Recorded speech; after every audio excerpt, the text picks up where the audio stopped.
tidak terlalu bersinar. Jumanto adalah hamba bintang di sana. Uang dari sepak pojok bagi Persipura Jayapura. Satu gol sepak pojok bagi Persipura. Beberapa target memakai Dika Rio Paulin yang sangat lihai dalam duel udara.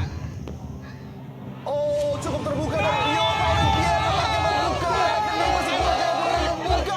Sadio Siloyo gol membuka bagi mitra Persipura.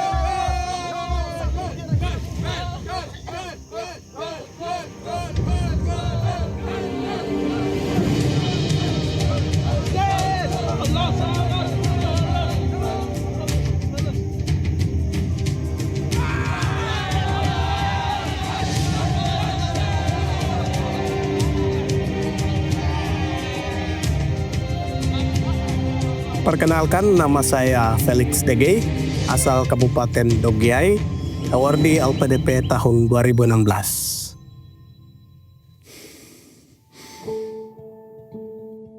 Saya berasal dari kampung yang memiliki sekolah hanya berkelas 4. Kami harus melanjutkan kelas 5 dan 6 di kampung tetangga yang sejauh 24 km.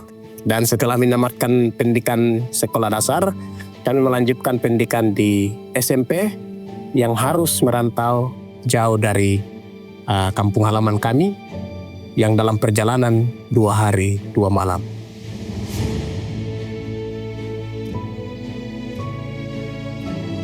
Perjuangan yang gigih dari saya itu tidak terlepas dari wejangan atau motivasi yang pernah diberikan oleh almarhum ayahanda saya.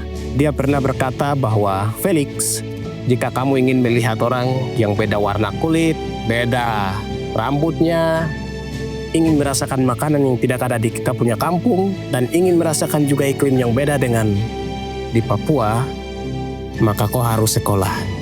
Karena itulah cara untuk bisa melihat dunia lebih luas." Hal yang pertama kali mengimpresi saya dengan kota Melbourne adalah karena terlalu sering mendengar siaran Radio Tens yang dimiliki oleh ayah saya semasa kecil.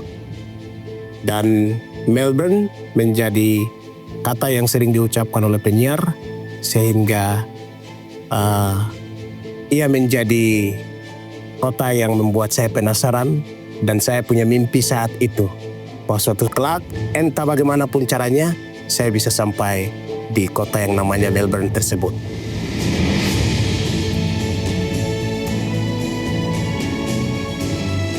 Saya itu berpikir bahwa kita ini orang-orang yang terpilih. Orang-orang yang punya peluang yang diimpikan oleh banyak orang, tetapi kami yang mendapatkan. Sehingga saya waktu itu merasa harus pulang ke Nabire, karena dari Nabire lah saya bisa mempengaruhi langsung ke adik-adik saya. Dan untuk itu saya memilih jadi guru, dan sehari-hari kami mengajar di SMA. Juga kami mengajar sebagai dosen. Selain itu saya juga aktif menulis untuk mengungkapkan keresahan yang saya lihat, yang saya alami, supaya menjadi pengalaman bersama.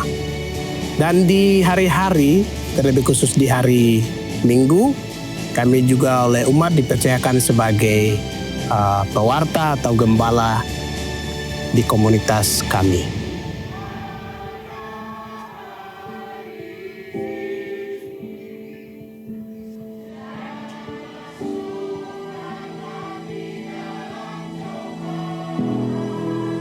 Pertama, memang kami dari orang tua itu, setiap keluarga itu kami dekat dengan gereja dari kecil. Mereka kan anak dari seorang guru, harus mereka juga masuk sekolah sampai guru yang lebih tingkat lagi. Dia harus mengajar dia punya adik-adik Papua, non Papua. Di situ kan dia mengajar bersama toh, supaya mereka juga jadi manusia dan mereka bisa ke luar negeri juga seperti dia sendiri gitu.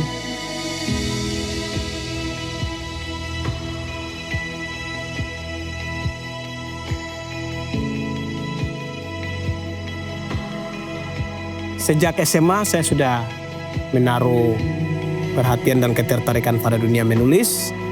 Hingga saat ini sudah 3 buku yang telah kami tulis. Yang pertama itu berbagi kisah inspirasi dari negeri orang aborigin Australia.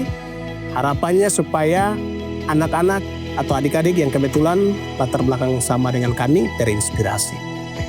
Lalu yang kedua, kami juga menulis buku tentang kamus kosakata mini tematik trilingual. Bahasa Me, Papua, bahasa Indonesia dan bahasa Inggris dengan 56 tema berbeda. Dan yang terakhir, kami juga menulis buku tentang Educare Papua. Bagaimana saya menanggapi seluruh polemik permasalahan yang terjadi di Papua dengan cara menulis. Sebagai putra daerah Papua, saya berharap supaya setiap anak bangsa boleh berkembang sesuai dengan kemampuan yang diberikan oleh Tuhan. Kita tara kosong. Kita semua ini sama karena diciptakan oleh Tuhan yang sama. Papua tanah kaya. Mari sudah kita sekolah baik supaya kita menjadi tuan dan bisa mengajak sesama dari Papua yang lain untuk maju bersama.